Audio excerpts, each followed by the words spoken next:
স্পেনকে হারিয়ে ফিনালিসিমা জয়ের উচ্ছ্বাসে কি ভাসবে আর্জেন্টিনা?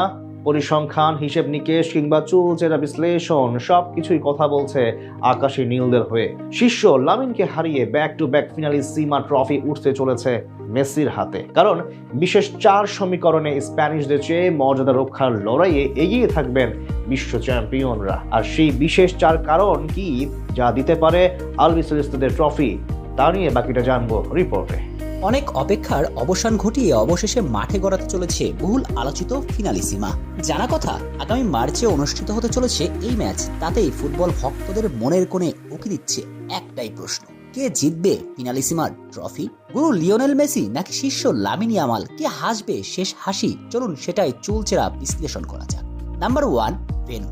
আর্জেন্টিনা বনাম স্পেনের মধ্যকার ফিনালিসিমা ম্যাচ অনুষ্ঠিত হতে যাচ্ছে কাতারের সেই চিরপরিচিত লুজাইল স্টেডিয়াম, যে স্টেডিয়ামে মেসি বাহিনী হারিয়েছিল তৎকালীন বিশ্ব চ্যাম্পিয়ন ফ্রান্সকে। লুজাইলের বালুকণাও যেন কথা বলে মেসির হয়ে। লুজাইলের প্রতিটি গালিচা অভিবাদন জানাবে আর্জেন্টাইন ফুটবল মহারাজকে, প্রতিটি ঘাস স্বাগত জানাবে এই বিশ্ব চ্যাম্পিয়নকে। এই চিরচেনা স্মৃতিপূর্ণ মাঠে আবারও একবার জ্বলে উঠবে লা আলবিসেলেস্তে বাহিনী, যাদের হারানো স্পেনের জন্য মাউন্ট এভারেস্ট আরোহের সমান। অর্থাৎ ভেন্যু কথা বলবে আকাশী নীলদের হয়ে। দ্বিতীয়ত, আর্জেন্টিনার বিশ্বমানের স্কোয়াড।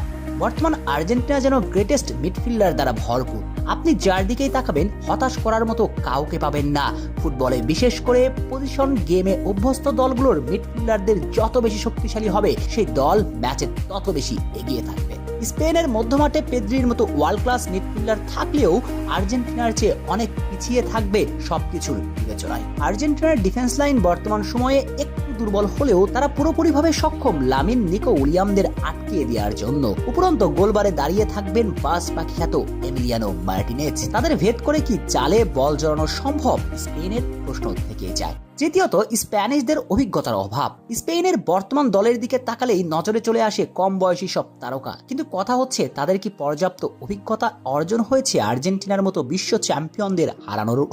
স্পেন ইতিমধ্যে ব্রিটিশদের হারিয়ে ইউরো চ্যাম্পিয়ন হলেও আর্জেন্টিনাকে হারানো হবে তাদের জন্য স্বপ্নের মতো। ইউরোপ এবং লাতিনদের ফুটবলের ব্যবধান রয়েছে দিন রাতের। স্পেনের এই ইয়াংস্টার দলের আগে কখনো আর্জেন্টিনার মতো লাতিন সেরা দলের সম্মুখীন হয়নি। লাতিনদের ফুটবলের সাথে তাদের পরিচয় খুবই কম। যেখানে বিশ্ব চ্যাম্পিয়ন ফ্রান্স পর্যন্ত হারাতে পারেনি আকাশী নীল জার্সিধারীদের, সেখানে স্পেনের এই অনভিজ্ঞ দলের পক্ষে তাদের হারানো হবে চামচ দিয়ে সমুদ্রে সেচার মতো। নাম্বার 4, রদ্রির অভাবের তাড়না। স্পেনের জন্য বরাবরই অসীম এক ভূমিকা পালন করে রাখে ব্যালন জয়ী ম্যান সিটির ডিফেন্সিভ মিডফিল্ডার রদ্রি। রদ্রির অবদানে স্পেন ইউরো জিতলেও তাদের অবর্তমানে হারতে হয়েছে ন্যাশনস লিগের ট্রফিটা।